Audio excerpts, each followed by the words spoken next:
प्रभु यीशु मसीह के मधुर नाम में सबको जय मसीह की। इस समय के लिए हम प्रभु का धन्यवाद करते हैं कि प्रभु ने आज हमें जीवितों की पृथ्वी पर रखा और अपनी महान संगति में बुलाया है। आज का हमारा आधार वचन है यहोशू की पुस्तक 24वां अध्याय उसकी 15वीं आयत, जहाँ पर इस प्रकार लिखा है, और यदि यहोवा की सेवा करना तुम्हें बुरी लगे तो आज चुन लो कि तुम किसकी सेवा करोगे। आज निर्णय का समय है हमारे जीवन में, और इस वचन के द्वारा हम आज बातचीत करेंगे, सीखेंगे और समझेंगे कि परमेश्वर की मनसा इस वचन के द्वारा हमारे जीवन में क्या है। आइए हम अपनी आंखों को बंद करें और बहन वंदना राठौर हमारी आज के वचन के लिए प्रार्थना करने में सहायता करें।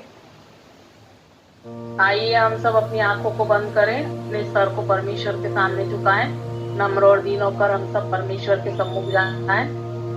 सर्वशक्तिमान पिता परमेश्वर, हमारे उद्धारकर्ता और मुक्तिदाता प्रभु यीशु, आज रात्रि के समय के लिए हम आपका धन्यवाद करते हैं पिता परमेश्वर कि आज का दिन हम देख पाए पिता परमेश्वर। ये आपकी महाकरुणा है, आपकी दया है पिता परमेश्वर, आपका अनुग्रह है पिता परमेश्वर। इसलिए हम लाखों करोड़ों बार आपका धन्यवाद करते हैं पिता परमेश्वर कि आज हम सब जीवितों की पृथ्वी पर जीवित पाए जाते हैं पिता परमेश्वर। और पिता तेरी दासी के द्वारा तेरा वचन सुनने के लिए हम सब तैयार हैं पिता परमेश्वर। पिता विशेष तौर से मैं तेरी दासी को तेरे चरणों में लेकर आती हूँ। दासी के चारों ओर प्रभु यीशु के पवित्र लहू का बाड़ा बांधती हूँ। दासी को प्रभु यीशु की अधीनता में ले आती हूँ और दासी के जीवन में मसीह की स्वतंत्रता घोषित करती हूँ पिता परमेश्वर। दासी के दाहिनी ओर आप खड़े होइएगा और आपकी ओर से वचन प्रचार होने वाला हो सके। आप दासी के मुंह को खोलिएगा, दासी को अपनी ज्ञान, बुद्धि, समझ और आत्मा से परिपूर्ण कीजिएगा पिता परमेश्वर।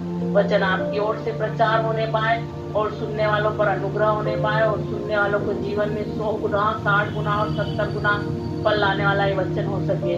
प्रभु आज की आराधना में आपको आमंत्रित करती हूँ। इस आराधना का मालिक चारी को रखुआ यीशु मसीह आपको बनाती हूँ और इस आराधना को और दासी को आपके हाथों में समर्पित करते हुए ये प्रार्थना विनती परमेश्वर के इकलौते पुत्र प्रभु यीशु मसीह के नाम से मांग लेती हूँ, आमीन। एक बार फिर से आप सबको जय मसीह की। आज जो हमारा आधार वचन है, यहाँ पर यहोशू इस्राएली लोगों को कह रहा है कि आज तुम्हें चुनना है कि तुम किसकी सेवा करो। आज मनुष्य के जीवन में भी एक बहुत बड़ा प्रश्न है कि जब हम जन्म लेते हैं और मृत्यु तक जाते हैं और जब प्रभु में सोते हैं तो हमें मालूम ही नहीं होता है कि हमने अपने जीवन के कौन से निर्णय कैसे लिए हैं और उनके द्वारा हमने कैसी आशीष ली। लेकिन आज हम जब प्रभु की संगति में हैं तो हमें प्रभु के लिए निर्णय लेना है। अभी तक हमने जो जीवन जिया है उसमें हमने अपने जीवन के बारे में निर्णय लिया। हम जब छोटे छोटे थे तो हम अपनी माता पिता की सेवा करने का निर्णय लिया। उसके बाद हम थोड़े बड़े हुए तो हमने अपने भाई बहनों की, अपने परिवार की सेवा करने का निर्णय लिया। फिर हम थोड़े बड़े हुए तो हमने अपना अच्छा एजुकेशन लेने का निर्णय लिया और थोड़े बड़े हुए तो हमने अपने माता पिता से अपने विचार को जाहिर किया कि हमारी शादी होनी चाहिए और एक अच्छे लड़के से या एक अच्छी लड़की से विवाह होना चाहिए। ऐसे हमने निर्णय लिए और वो निर्णय हमारे जीवन के सफल भी हुए। क्यों हुए? क्योंकि यीशु मसीह हमारे साथ था। आज तक हमारे जीवन में जो कुछ भी हमने किया है उसमें यीशु मसीह की उपस्थिति थी, इसलिए हम सफल हुए और आशीष मिली। लेकिन आज हमारे जीवन में एक अद्भुत निर्णय लेने की बारी है, क्योंकि परमेश्वर का वचन इस प्रकार कहता है। नीति वचन की पुस्तक उसका 16वां अध्याय और उसकी 4थी आयत में इस प्रकार कहा है, यहोवा ने सब वस्तुएं विशेष उद्देश्य के लिए बनाई, यहाँ तक कि दुष्ट को भी विपत्ति भोगने के लिए। तो परमेश्वर ने एक योजना के द्वारा हम सबको बनाया है। जैसे यदि हमें प्रभु ने बुद्धि दी और हमने घर बनाया तो वो रहने के लिए बनाया। घर भी एक काम कर रहा है कि उसमें मनुष्य रह रहे। उस घर में यदि पंखा लगा है तो वो पंखा भी हवा देने का काम कर रहा है। यदि हमारे घर में गैस है तो वो गैस भी हमें खाना बनाने के काम आती है।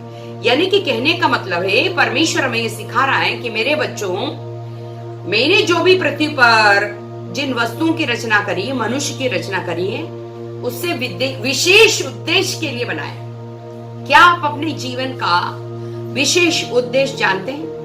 और यदि नहीं जानते तो कोई बात नहीं, परमेश्वर आज आपको वचन से सिखाने जा रहा है कि आपके जीवन का उद्देश्य यीशु मसीह में क्या है और वो आपको कैसे इस्तेमाल करने जा रहा है। मैं आपको बताऊंगी, परमेश्वर ने भी पृथ्वी पर जब कोई कार्य किया तो बिना उद्देश्य से नहीं किया, उसने निर्णय लिया। हमारे परमेश्वर ने निर्णय लिया।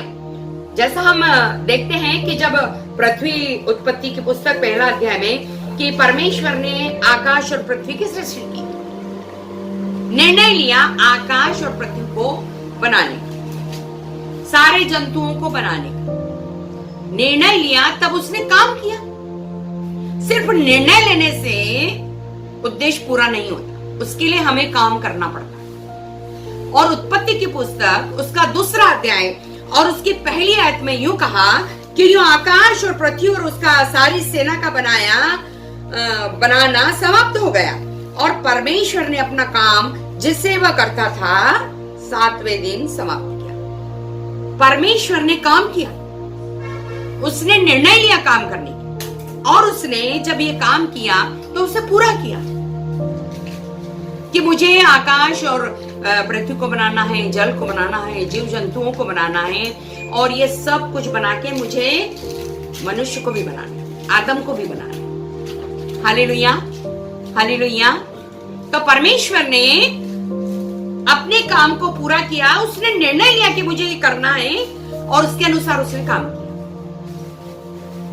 उसी प्रकार यदि हम यीशु मसीह के बारे में जाने तो यीशु मसीह भी एक विशेष कार्य के लिए इस पृथ्वी पर आया। ऐसा नहीं उसने खाया पिया और बचपन से जवानी तक ऐसा ही घूमता फिरता रहा और अंत में मृत्यु आ गई। जी नहीं, क्योंकि वचन ऐसा कहता है यीशु मसीह ने पापियों का उद्धार करने के लिए इस जगत में आया, एक काम के लिए वो इस जगत में आया। और जब वो इस जगत में आया तो उसकी मृत्यु भी मनुष्य जाति के लिए आशीष का कारण ठहरी।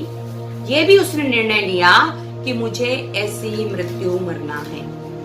लूका रचित सुसमाचार उसका 9वां अध्याय उसकी 30वीं आयत में लिखा है कि जब मूसा और एलिया यीशु मसीह के पास आए तो वो दोनों नबी यीशु मसीह की मरने की चर्चा उससे करने लगे कि उसे कैसी मृत्यु को अपने जीवन में लेना है।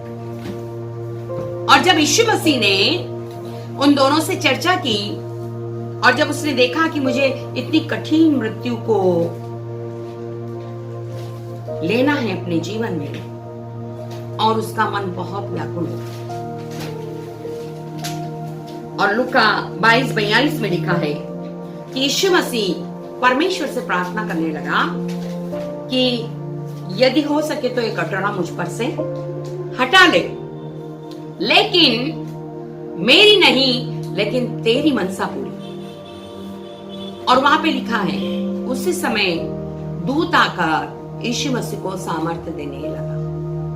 यीशु मसीह ने अपने जीवन में निर्णय लिया कि मुझे ऐसी मृत्यु को सहना है। और जब उसने निर्णय लिया, उसका मन व्याकुल हो गया, वो कमजोर हो गया, तो परमेश्वर ने उसकी इस दशा को देखा और अपने स्वर्गदूत को भेज दिया। वह स्वर्गदूत यीशु मसीह को सामर्थ्य दे रहा था।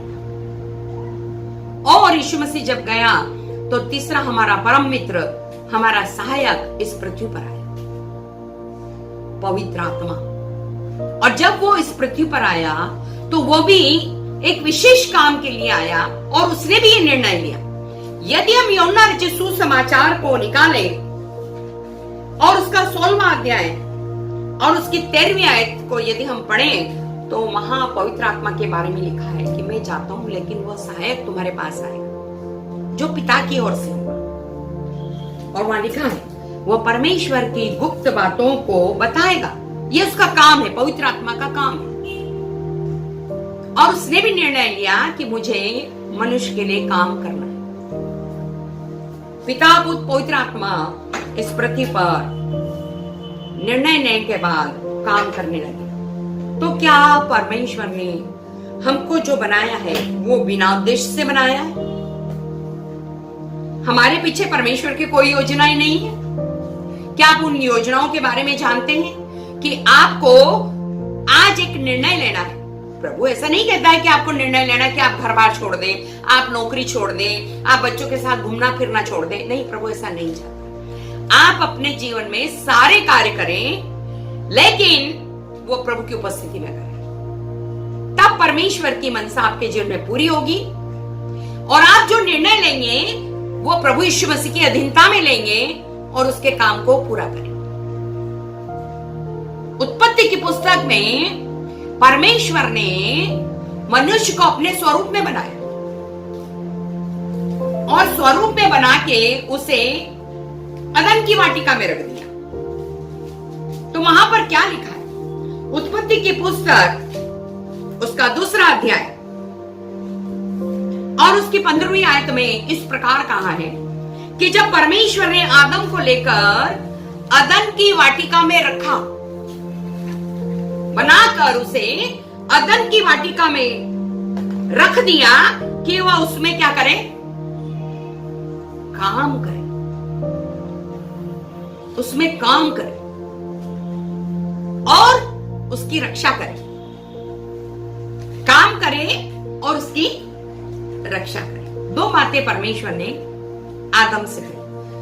आदम ने काम तो किया लेकिन उसकी रक्षा नहीं की। ये आज भी हमारे जीवन में चल रहा है। हम काम तो कर रहे हैं लेकिन अपने आत्मिक जीवन की रक्षा आज भी हम नहीं कर रहे। हम काम कर रहे हैं, हम निर्णय ले रहे हैं, प्रभु हम डॉक्टर बनेंगे, प्रभु हम इंजीनियर बनेंगे, प्रभु हमें मकान दे दे, हम निर्णय ले रहे हैं।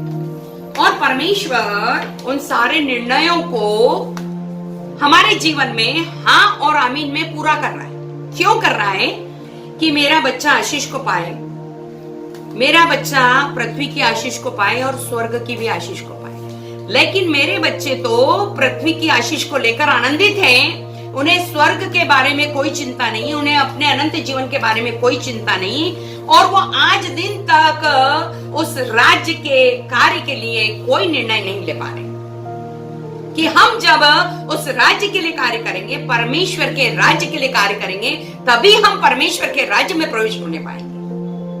और प्रभु यीशु मसीह हमारे जीवन से यही चाहता है कि आज हम उसकी उपस्थिति के द्वारा निर्णय।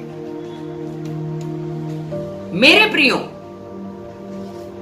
नीति वचन की पुस्तक बार 16:4 में पढ़िएगा तो परमेश्वर ने हर एक वस्तुओं को विशेष योजना के लिए बनाया और आगे लिखा है कि दुष्ट को विपत्ति भोगने के लिए, क्योंकि उसने परमेश्वर के कार्य के लिए कोई निर्णय नहीं किया।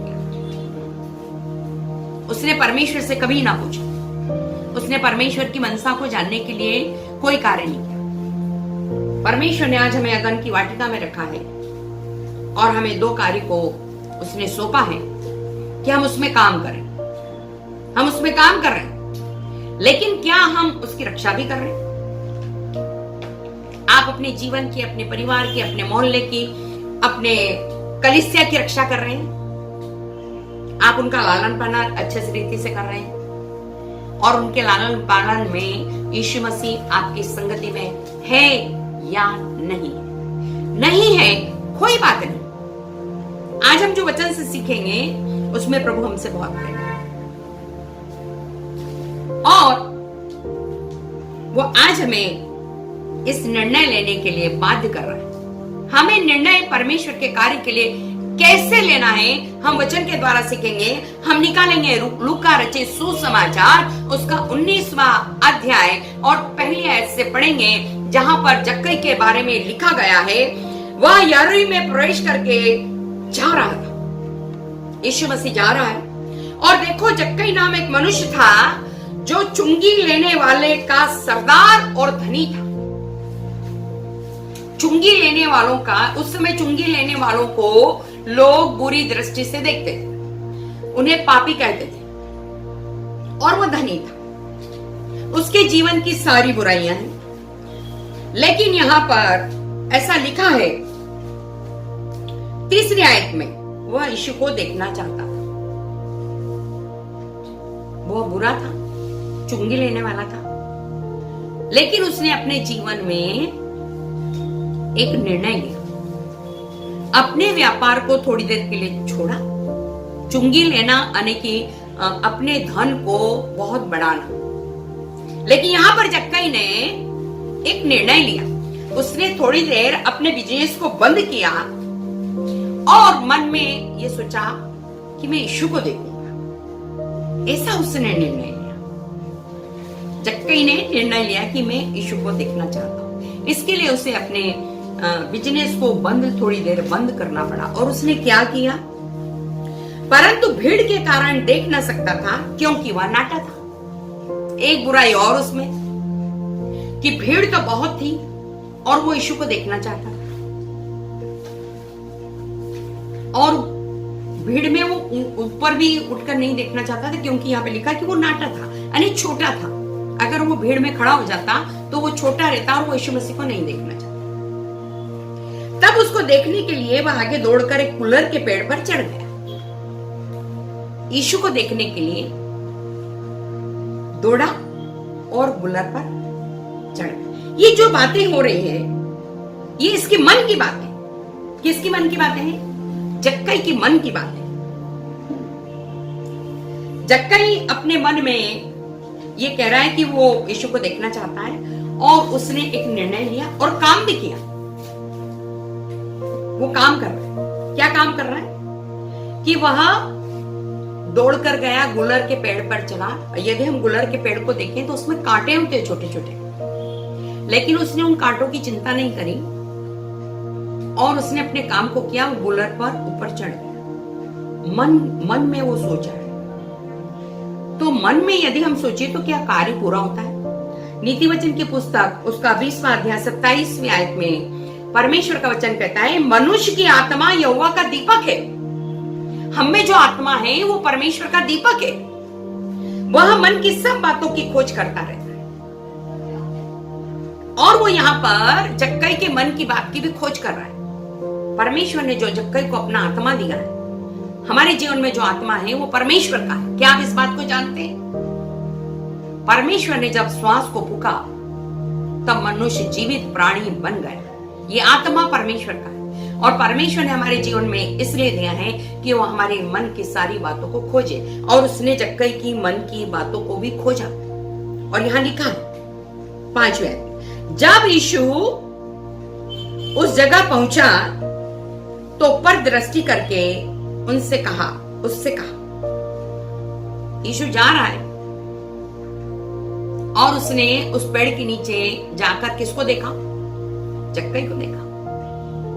क्योंकि हमने वचन में पढ़ा कि जो प्रभु का आत्मा है हम में, वो हमारे मन की बात को खोजता है। जब जक्कई ये सब काम कर रहा था तो यीशु मसीह सब कुछ आत्मिक रीति से देख रहा था। और जब यीशु मसीह वहां से जा रहा था तो उस गुलर के पेड़ के नीचे खड़ा हुआ और यहाँ पे लिखा, हे जक्कई झट उतरा। जबकि यीशु मसीह उससे कभी नहीं मिला, लेकिन यहाँ पर वो क्यों नाम लेकर बोल रहा है कि हे जक्कई झट नीचे उतरा? क्योंकि जक्कई ने यीशु के कार्य के लिए एक निर्णय लिया कि वो यीशु को देखना चाहता है। एक छोटा सा काम। लेकिन वचन ऐसा कहता है कि जो भी परमेश्वर के काम के लिए निर्णय लेते हैं प्रभु यीशु मसीह उन्हें देखता है। भजन संहिता की पुस्तक 87वां अध्याय और उसकी 6ठी आयत में लिखा है, यहोवा जब देश देश के लोगों के नाम लिखकर गिन लेगा, देश के पूरी सृष्टि के देश के नाम लोगों के लिखकर गिन लेगा, तब वह हर एक के नाम के लिए यह कहेगा कि यह वहां उत्पन्न हुआ। हम सब के नाम को प्रभु यीशु मसीह जानता है। हमारे मन के विचारों को भी प्रभु यीशु मसीह जानता है। यदि हम यीशु के काम करने के लिए आज कोई निर्णय लेंगे तो सबसे ज्यादा हमारा प्रभु यीशु मसीह प्रसन्न होगा। हमें यीशु मसीह के पास जाने के लिए कई रुकावटें आएंगी कि हम छोटे हैं, हम उसको देख नहीं सकते, हम गुलर के पेड़ पे चढ़ेंगे, बहुत सारी रुकावटें आएंगी। मेरे प्रियो, डरने की बात नहीं है। जब आप परमेश्वर के कार्य के लिए छोटा सा भी निर्णय लेंगे तो आपको संघर्ष करके प्रभु के पास जाने की जरूरत नहीं है। यीशु मसीह खुद आपके पास आ जाएगा और वो नाम लेके आपको बोलेगा। वंदना बहन, शैलेश भाई, देव भाई, सोलंकी सर, सबको नाम लेके बोलेगा। Hallelujah, hallelujah. हमारा जीवन उसकी दृष्टि में अनमोल है। हम उसे जाने या ना जाने, हम उसका कार्य करें ना करें, हम उसकी संगति में रहे ना रहे, लेकिन वो हमें जानता है, हमारे नामों को पहचानता है और हम कहां उत्पन्न हुए ये भी वो जानता है। Hallelujah, hallelujah. इसलिए उसने कहा, हे जक्कई झट नीचे उतरा, क्योंकि आज मुझे तेरे घर में रहना आवश्यक है। जक्कई तो देखने ही गया था, लेकिन यीशु मसीह तो उसके घर में आना चाहता है। प्रकाशित वाक्य में कहा कि देखो मैं द्वार पर खड़ा हुआ खटखटाता हूं, यदि कोई मेरी आवाज सुनकर द्वार को खोलेगा तो मैं भीतर आऊंगा और उसके साथ भोजन करूंगा और वो मेरे साथ। आज यीशु मसीह सिर्फ जक्कई के घर में नहीं जाना चाहता है, वो हर एक के घर में जाना चाहता है जिसके मन में आज ये बात उत्पन्न हुई है कि मुझे प्रभु के लिए कुछ करना है, क्योंकि प्रभु ने इस पृथ्वी पर मुझे काम करने के लिए और रक्षा करने के लिए रखा। हम अपने घर में आत्मिक काम करें, मंडली में आत्मिक काम करें और प्रार्थना के द्वारा उनकी रक्षा करें। जरूरी नहीं है कि हर एक उपदेशक बन जाए, हर एक भविष्यवक्ता बन जाए, हर एक प्रभु का प्रचार करे। नहीं मेरे प्रिय, प्रभु ने छोटे छोटे काम दिए, उन छोटे छोटे कामों को हमें जक्कई के समान ईमानदारी से करना है। जब यीशु मसीह उसके घर में आया तब क्या हुआ, यहां पर हम देखते हैं, वह तुरंत उठकर आनंद से उसे अपने घर ले गया। यह देखकर सब लोग कुड़कुड़ाकर कहने लगे, वह तो एक पापी के मनुष्य यहां जाता है। यह है मनुष्य की दृष्टि। जब हम प्रभु यीशु मसीह की संगति में रहते हैं, उसके साथ अपने संबंध को बनाते हैं, तो ये जान लीजिए कि संसार के लोग आप पर दोषारोपण करेंगे, आपकी बुराइयों को बार बार आपको बताएंगे, आपके सामने बोलेंगे, आपके पीठ पीछे बोलेंगे। लेकिन घबराने और डरने की बात नहीं है, क्योंकि अब तो यीशु मसीह हमारे जीवन में आ गया है, हमारे पापों को क्षमा करने के लिए, हमारे जीवन की बुराइयों को दूर करने के लिए, हमारे जीवन में परिवर्तन लाने के लिए, हमारे जीवन को अपनी महिमा में इस्तेमाल करने के लिए। जक्कई के जीवन में यीशु मसीह आ गया। Hallelujah, hallelujah. और यहाँ लिखा है, जक्कई ने खड़े होकर प्रभु से कहा, हे प्रभु देख मैं अपनी आधी संपत्ति कंगालों को देता। यह है परिवर्तन। यीशु मसीह जब जीवन में आता है तो परिवर्तन आता है। यीशु मसीह जब जीवन में आता है तो अपराधों का बोध होता है। यीशु मसीह जब जीवन में आता है तो हम जब पश्चातापी मन लेकर उसके पास जाते हैं तो वो हमें ग्रहण करता है। जक्कई के जीवन में यीशु मसीह आया और हम परिवर्तन देख रहे हैं। यदि आप कहते हैं कि यीशु मसीह मेरे जीवन में है और आपके जीवन में परिवर्तन नहीं है मेरे प्रियो, तो आज हम भी अंधकार में जी रहे हैं। यदि यीशु मसीह हमारे जीवन में है तो परिवर्तन है। Hallelujah, hallelujah, hallelujah. परिवर्तन छोटा मोटा नहीं है। चुंगी लेने वाला पैसा लेता था, और यहां इसी बात के लिए वो प्रभु से कह रहा है, अपनी आधी संपत्ति कंगालों को देता हूं। अपनी आधी संपत्ति कंगालों को देता हूं, और यदि किसी का कुछ भी अन्याय करके ले लिया है उसे चौगुना भर देता हूं। Hallelujah, hallelujah, hallelujah. आज प्रभु यीशु मसीह ये चाहता है कि हम एक निर्णय जक्कई के समान। क्या वो आपका सच्चा पिता नहीं है? क्या कभी आपने उसे देखा है? कभी आपने उसकी आवाज को सुना है? कभी आपने उसे स्पर्श किया है? वो कहाँ रहता है? आपने उसकी महिमा को देखा है? आप स्वर्ग गए हैं? आपने नरक को देखा है? आपने उसके महिमामय सिंहासन को देखा है? क्या आपने उन स्वर्गदूतों को देखा है जो आपके प्रभु की सेवा करते हैं? तो आप कैसी संतान हैं? आप कैसी संतान हैं?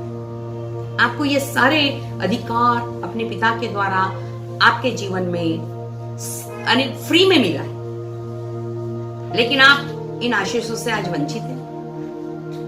क्या कारण है कि आप इन आशीषों से वंचित हैं?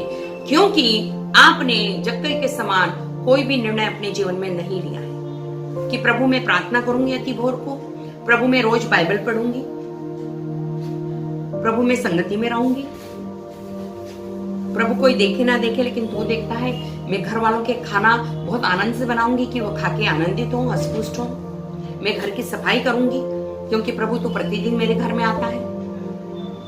कैसा निर्णय आप लेना चाहते हैं? आप जो भी निर्णय लेंगे परमेश्वर उसमें आनंदित होगा, यीशु मसीह आनंदित होगा, पवित्र आत्मा आनंदित होगा और वो आपकी हेल्प के लिए तुरंत आपके जीवन में आ जाएगा।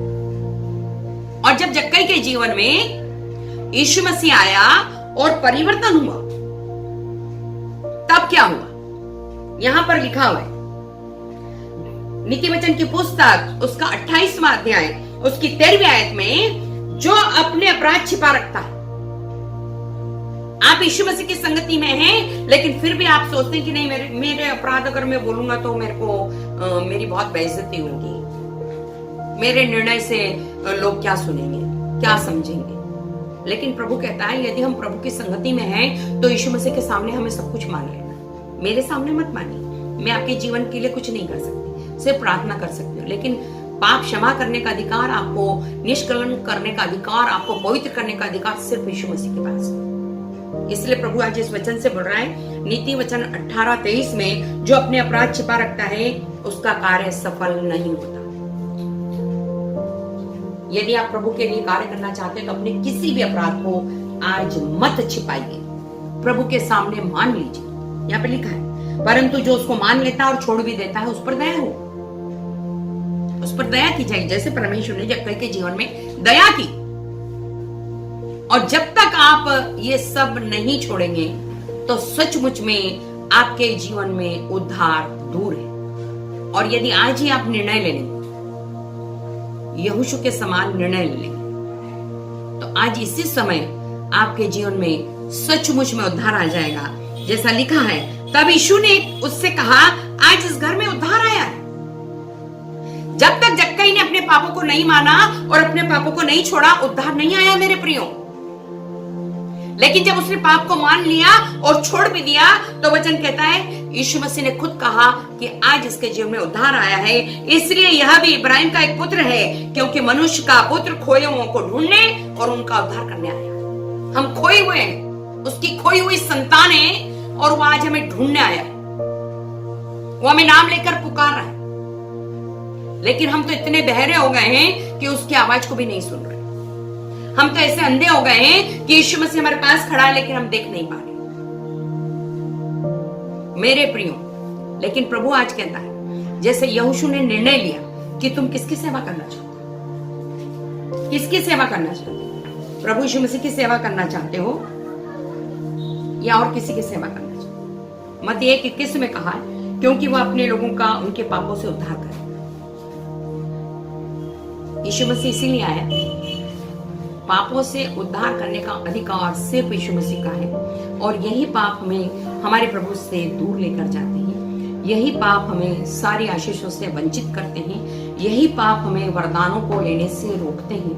और आज प्रभु यीशु मसीह आपके बारे में और मेरे बारे में यह कहना चाहता है कि मेरे बच्चों, आज तुम्हें निर्णय लेना है कि तुम किसकी सेवा करो।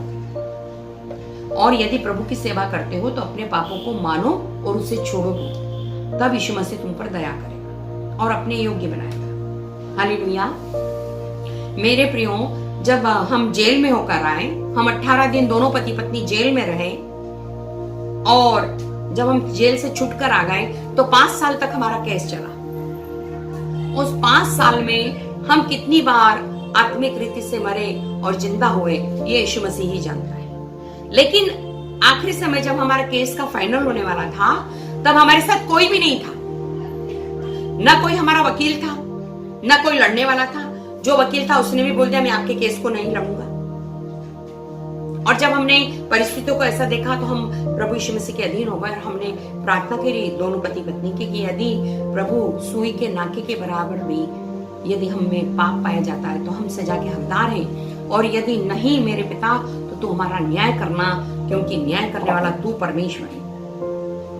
और राजन सर और मैंने निर्णय लिया कि राजन सर, विरोध बहुत है और ये पक्की बात है कि अपन दोनों को सजा हो जाएगी, लेकिन हम एक निर्णय लेते हैं कि 7 साल के बाद जब हम छूट के आएंगे तो हम प्रभु यीशु मसीह की सेवा करेंगे। हालेलुया। हम दोनों ने ये निर्णय लिया और हम आनंदित थे, क्योंकि मेरे दोनों बेटे हुए तो मैं बहुत दुखी होती थी कि मेरे पास बेटी नहीं है। लेकिन इस समय मैंने जाना कि यदि हम दोनों को सजा हो जाएगी तो ये दोनों बेटे हैं जो संसार में जी लेंगे, मजदूरी करेंगे, कुछ भी करेंगे, लेकिन दोनों लड़के जी लेंगे, हमें कोई चिंता नहीं है राजन सर। और हम दोनों तैयार हैं। तो राजन सर बोलते हैं हाँ बिल्कुल तैयार हैं, और 7 साल के बाद भी जब हम जेल से निकलेंगे तो हम प्रभु की सेवा करेंगे। हमारे इस निर्णय को प्रभु ने जाना, प्रभु ने सुना, और उसने हमें जेल में नहीं जाने दिया। मेरे प्रियो, बहुत बड़ी गवाही है मेरे जीवन की, लेकिन मैं इतना ही कहना चाहती हूँ कि जब हमने निर्णय लिया तो प्रभु ने भी एक निर्णय लिया कि विरोधी वकील को हमारे सामने बहस के लिए खड़ा ही नहीं होने दिया, और एक तरफा बहस हुई और हम बरी हो गए। Hallelujah, hallelujah, hallelujah. तो परमेश्वर आज ये चाहता है कि यदि हम प्रभु के लिए छोटा सा भी निर्णय लेंगे तो प्रभु हमारे जीवन के लिए बहुत बड़े बड़े कार्य करने जा रहा है और वहां ऊंचा उठाने जा रहा है। इफिसियों 2:10 के मुताबिक हमें कार्य करना है, क्योंकि हम उसके बनाए हुए, हम प्रभु यीशु मसीह के बनाए हुए और मसीह यीशु में उन भले कामों के लिए सृजे गए हैं जिन्हें परमेश्वर ने पहले से हमारे करने के लिए तैयार किया है। ये काम हमें करने, भले काम करने हैं। हम भले काम कर रहे हैं। प्रभु हमसे प्रसन्न है कि हम बच्चों की सेवा करते हैं, माता पिता की सेवा करते हैं, पति की करते हैं, सास ससुर की करते हैं, सबकी सेवा ईमानदारी से करते हैं। लेकिन एक कमी है कि हम प्रभु की सेवा ईमानदारी से नहीं करते हैं। आज हमें निर्णय लेना है कि हमें प्रभु की सेवा भी ईमानदारी से करना है। और जब आज आप निर्णय लेंगे तो प्रभु खुद चल के आपके घर में आएगा, प्रभु खुद चल के आपको नाम लेके बुलाएगा, प्रभु खुद चल के आपको आशीषित करेगा, आपके पापों को क्षमा करेगा और अपनी महिमा में खड़ा करेगा। परमेश्वर हमारे पढ़े हुए वचन पर आशीष दे। आइए हम अपनी आंखों को बंद करें और प्रार्थना में जाएं। हम तेरी अधीनता को स्वीकार करते हैं और तेरे चरणों में आते हैं। तेरा वचन कहता है कि परमेश्वर के अधीन हो जाओ तो शैतान तुम्हारे पास से भाग जाएगा। सचमुच में प्रभु राजा, अभी तेरी अधीनता से हम वंचित थे, लेकिन आज हम तेरी अधीनता में आते हैं। हम निर्णय लेते हैं प्रभु राजा तेरे काम करने के लिए, क्योंकि तूने हमें इस पृथ्वी पर काम करने के लिए रखा है, और जहां हम रहते हैं वहां के लोगों की रक्षा के लिए हमें रखा है। जो उद्देश्य से तूने हमें इस पृथ्वी पर रखा है, यीशु के नाम से वो उद्देश्य पूरे होने पाए, वह सारे काम हाँ और आमीन में पूरे होने पाए।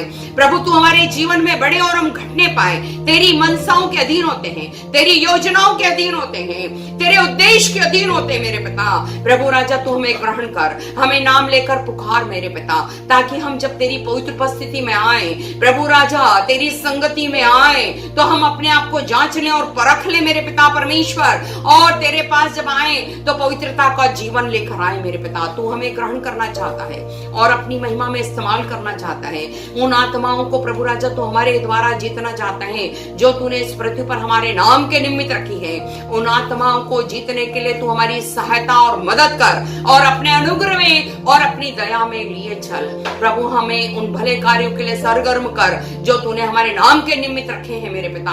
हम तेरी सारी योजनाओं के अधीन होते हैं, तेरे कामों के अधीन होते हैं। तू हमारे जीवन में बढ़े और हम घटने पाए। सारे लोगों को तेरे क्रूस की आड़ में लेकर आती हूँ पिता। पवित्र आत्मा के नाम से अभिषेक करते हुए ये प्रार्थना परमेश्वर के इकलौते पुत्र यीशु नासरी के नाम से मांगती हूँ, आमीन। हे हमारे पिता, तू जो स्वर्ग में है, तेरा नाम पवित्र माना जाए, तेरा राज आए, तेरी इच्छा जैसे स्वर्ग में पूरी होती है वैसे इस पृथ्वी पर भी पूरी हो। हमारे दिन भर की रोटी आज हमें दे, और जैसे हमने अपने अपराधियों को क्षमा किया है वैसे तू हमारे अपराधों को क्षमा कर, और हमें परीक्षा में न ला बल्कि बुराई से बचा, क्योंकि राज, पराक्रम और महिमा सदा तेरे हैं, आमीन, आमीन। हम अपने हाथों को उठाएं और आशीष वचन को ग्रहण करें। अब जो ऐसा सामर्थ्य परमेश्वर है जो तुम्हारी समझ से अधिक तुम्हारे जीवन में कार्य कर सकता है, उस अद्भुत परमेश्वर की महिमा आपके जीवन में बहुत ऐसे होने पाए, क्योंकि परमेश्वर आज अपनी महिमा में आपको बुलाता है और उन भले कामों के लिए आपको खड़ा करके इस पृथ्वी पर इस्तेमाल करना चाहता है और उन भले कार्यों के द्वारा आप सभी को स्वर्ग राज्य में प्रवेश कराना चाहता है।